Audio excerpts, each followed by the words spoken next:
Assalamualaikum warahmatullahi wabarakatuh.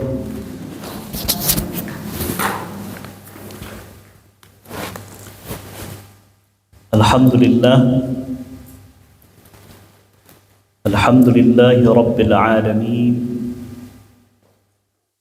Wa bihi nasta'inu ala umurid dunya waddin. Alhamdulillahilladzi hadana lihada wa ma kunna linahtadiya laula an hadana Allah.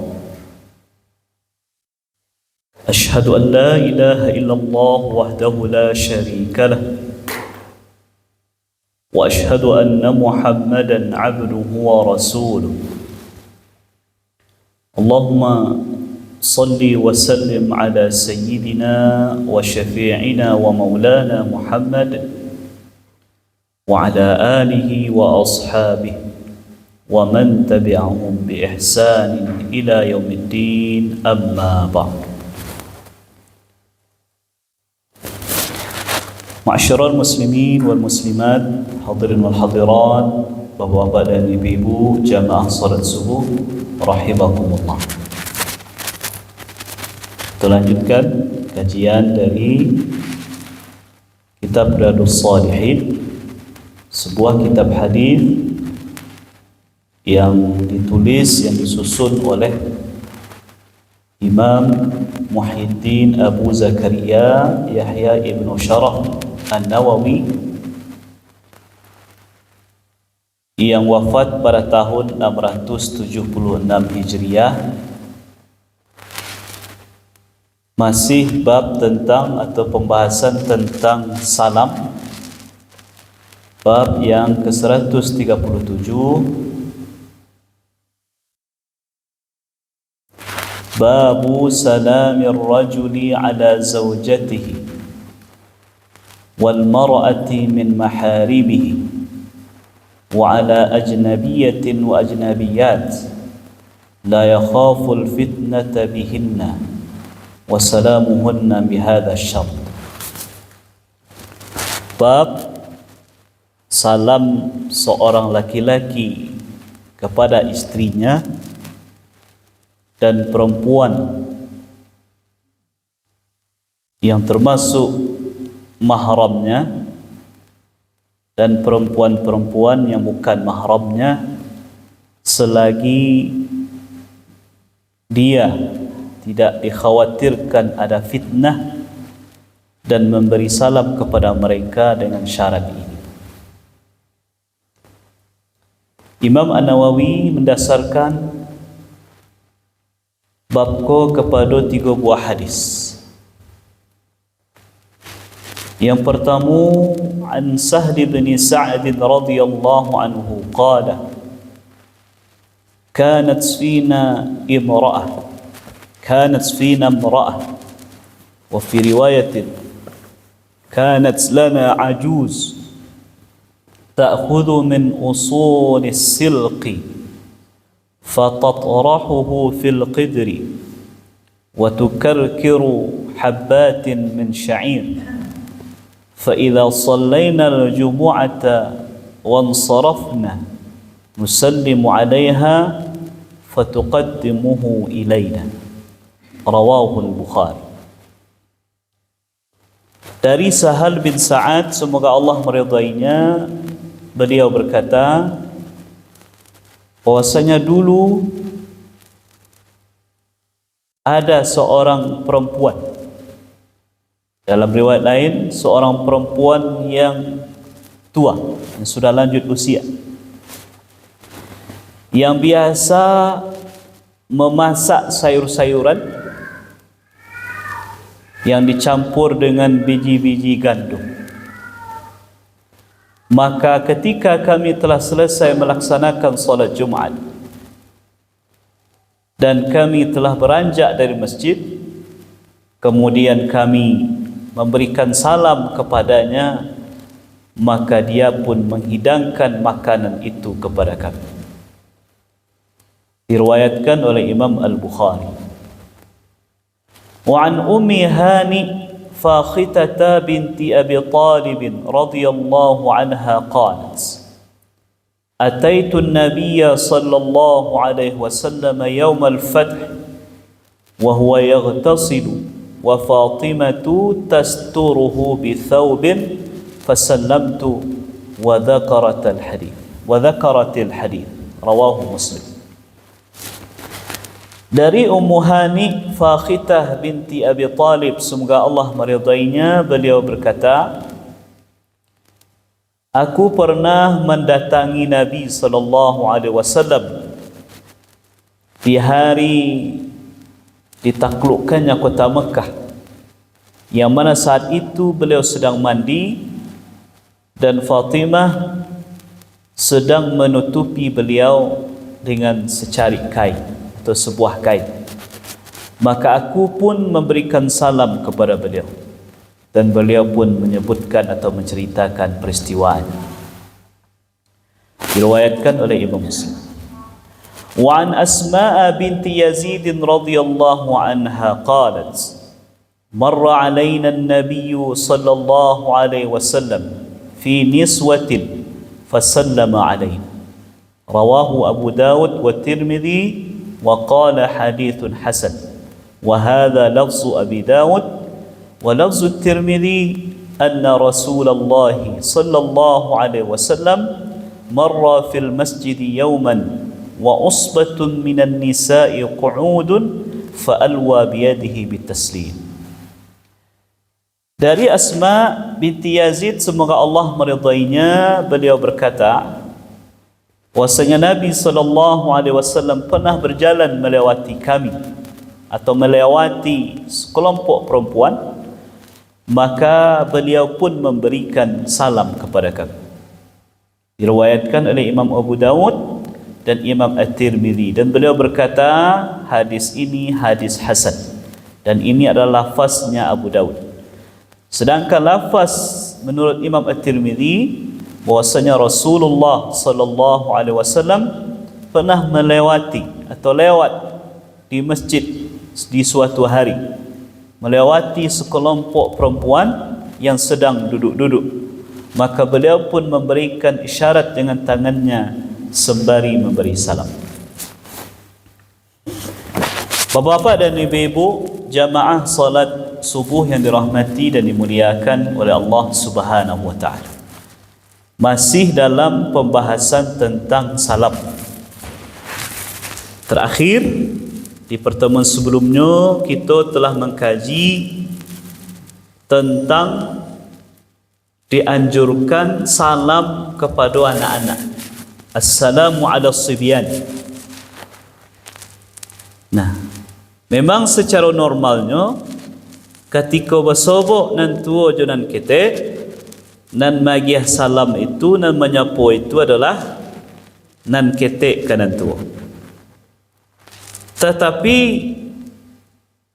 kalau kita berpegang kepada hadis Nabi, yang terbaik itu adalah siapa yang lebih dahulu mengucapkan salam. Makanya Bapak Ibu, tidak ada salahnya, bahkan dianjurkan kita untuk berlomba-lomba untuk memulai mengucapkan salam walaupun kepada orang nan usianya di bawah kita atau kepada anak-anak. Nah, di antara hikmahnya adalah selain kita mengamalkan apa yang dilakukan oleh Nabi, karena Anas bin Malik pernah lewat di hadapan sekelompok anak-anak, kemudian beliau memberi salam kepada anak-anak tadi, kemudian beliau katakan, ikolah yang dikerajakan oleh Nabi. Selain mencontoh Nabi, yang kedua, salam kepada nan lebih ketik ko menunjukkan kerendahan hati awak, ketawaduan kita, untuk menghilangkan rasa ego kita. Karena terkadang kita yang tua ko secara usia memiliki namanya rasa ego kepada yang lebih muda. Nah, ketika kita namuah mengucapkan salam kepada nan lebih ketek daripada gitu, apalagi kepada anak-anak, maka itu akan melatih jiwa ketawaduan awak. Kemudian yang ketiga, hikmahnya adalah membiasakan anak-anak itu dengan akhlak yang baik.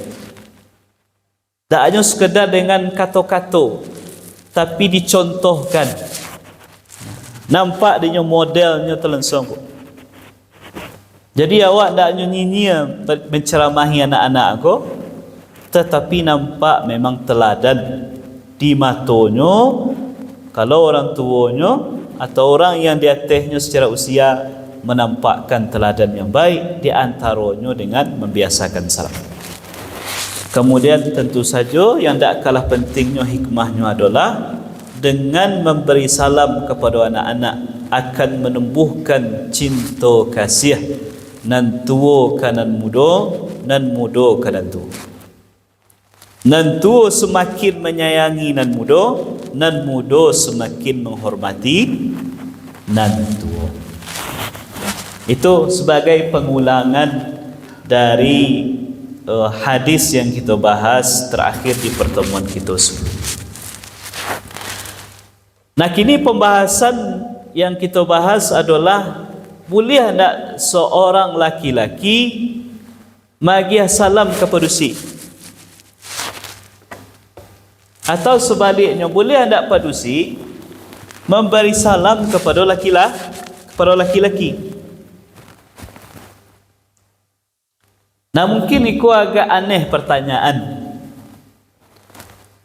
Tetapi kalau awak dalami syariat Bapak Ibu, apalagi dengan membaca hadis, 3 hadis tadi, maka Imam An-Nawawi membuatlah babnya, yang bab tadi memberikan jawaban dan kesimpulan dari pertanyaan yang kita ajukan tadi. Yang pertama, memberi salam seorang laki-laki kepada istrinya atau sebaliknya seorang istri kepada laki-lakinya, hukumnya sunnah muakkadah, dianjurkan. Termasuk juga seorang laki-laki magiah salam ke perempuan yang merupakan mahramnya, atau sebaliknya seorang perempuan memberi salam kepada laki-laki yang mahramnya, maka kedua-duanya hukumnya sunnah muakkadah, sunnah yang dianjurkan. Baca lihat contoh risiko Bapak Ibu. Contohnya hadis yang kedua. Nah, awak lompat hadis kedua dulu. Ada seorang perempuan nama beliau Ummu Hani Fakhitah binti Abi Talib. Jadi Ummu Hani Fakhitah binti Abi Talib, kalau awak lihat namanya dan nama ayah beliau, berarti saudarinya Ali bin Abi Talib,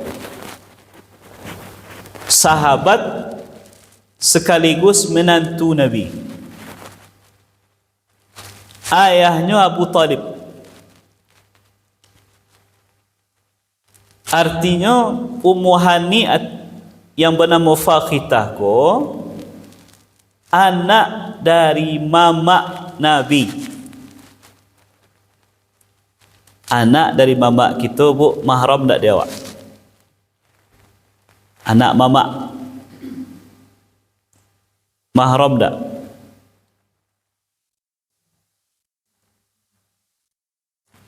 Sepupu istilahnya. Sepupu kita tu mahram atau tidak?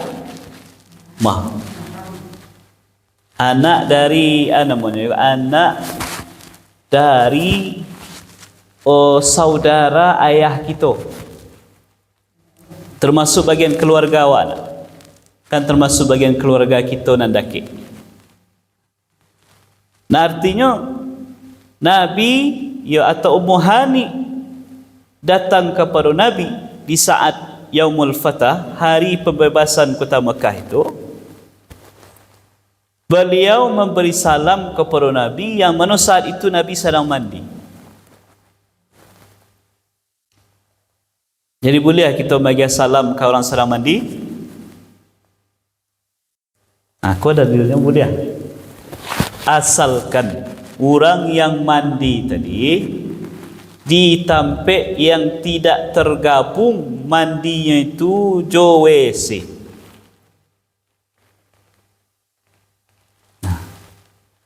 Kan ada dulu kamar mandi ko yang berpisah antara tempat mandinya atau tempat berwuduknya jo WC.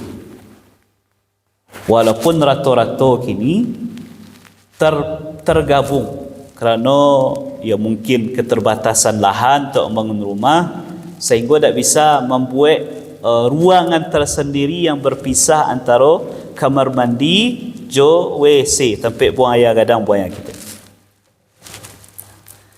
Jadi hati-hati kita Bapak Ibu, ketika kamar mandi awak yang menurut situ kita mandi atau berwuduk bergabung jo WC, tapi awak buang air gadang, buang air ketek, maka tidak boleh disebut dan dibawa di situ yang namanya kalimat Allah.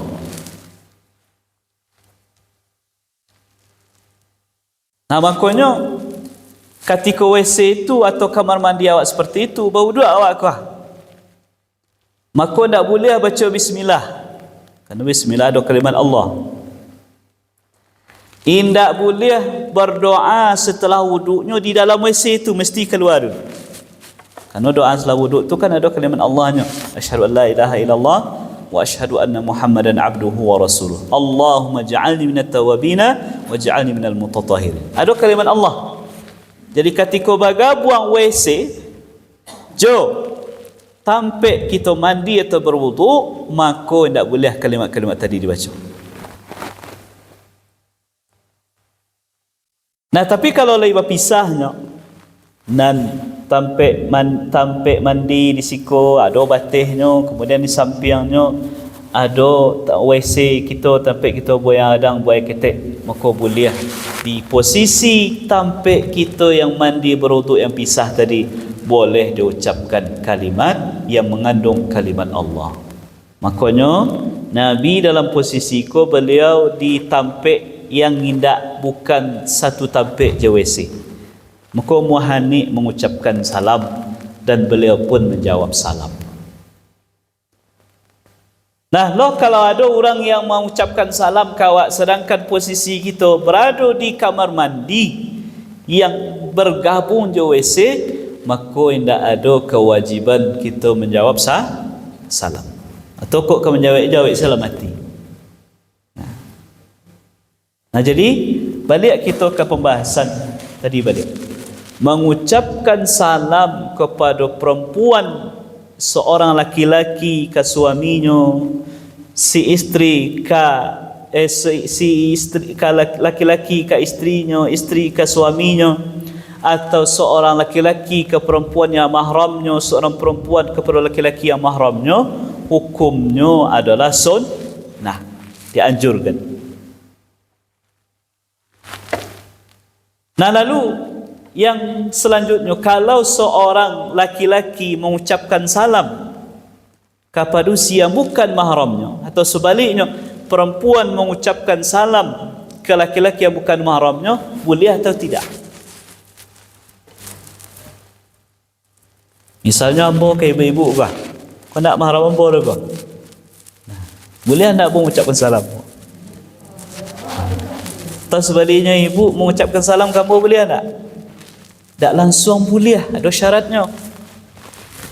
Kalau yang tadi tak ada syarat, langsung tak, hendaknya sekadar boleh, dianjurkan. Tapi kalau nanti yang kedua ko ada syaratnya. Syaratnya aman dari fitnah. Nah, terutama ko untuk nan muda-muda. Laki-laki muda ke perusi yang masih muda, perusi muda ke laki-laki yang masih muda. Nah, terkadang walaupun kalimatnya kalimat yang baik, ada kondisi-kondisi yang mungkin tidak aman dengan fitnah di saat itu. Maka selagi aman dari fitnah, fitnah ko bukan menuduh orang membuat yang hendaknya lakukan, tak. Fitnah ko maksudnya bahaya. Misal ko Bapak Ibu, ada seorang laki-laki bersuami, dia lah isteri gua, mengucapkan salam ke perempuan lah bersuami, nan perempuan ko suaminya pencemburu, nan laki-laki ko istrinya pencemburu, saling mengucapkan salam, aman tak dari fitnah? Tak.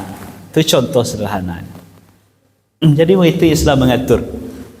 Tapi rata-rata selagi niat kita elok dan tak ada niat-niat nan lain, maka mengucapkan salam kepada siapapun, maka itu dianjurkan.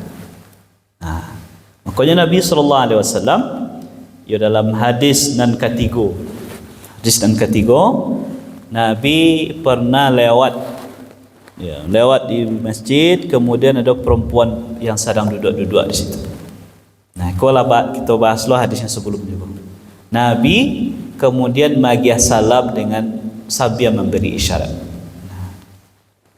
Jadi beliau magiah salam dari kejauhan dengan magiah isyarat.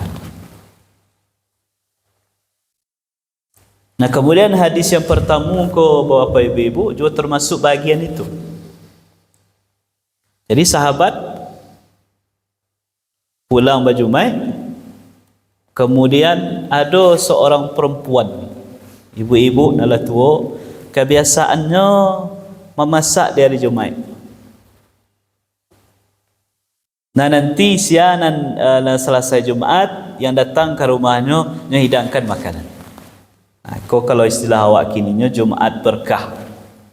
Kini Jumaat berkah kan, sedia nasi goreng, disediakan minuman segala macam. Kemudian dibagikanlah makanan tadi ke jamaah masjid kah, atau dibagikan ke penumpang-penumpang atau orang yang berkendaraan lah, segala macam. Jumaat berkah. Dan itulah dimulai dari dulu. Dicontohkan oleh seorang perempuan tua yang diceritakan oleh Sahal bin Sa'ad.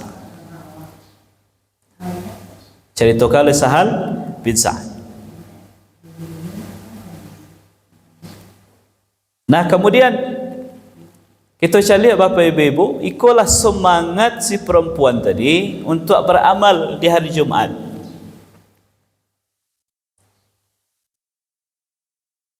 Yang sedangkan yang berkaitan dengan bab awak kini, bolehnya seorang laki-laki memberikan salam kepada perempuan yang bukan mahramnya. Kau sahabat yang ibu-ibu tadi itu bukan mahramnya, tapi dia salam. Kenapa? Karena aman dari fitnah. Nah, jadi dari 3 riwayat kolah kita bisa ambil kesimpulan. Yang pertama, disunnahkan mengucapkan salam kepada mahram atau keluarga kita. Yang kedua, ketika memberikan salam kepada perempuan atau laki-laki yang bukan mahram awak, itu diperbolehkan asalkan aman dari fitnah.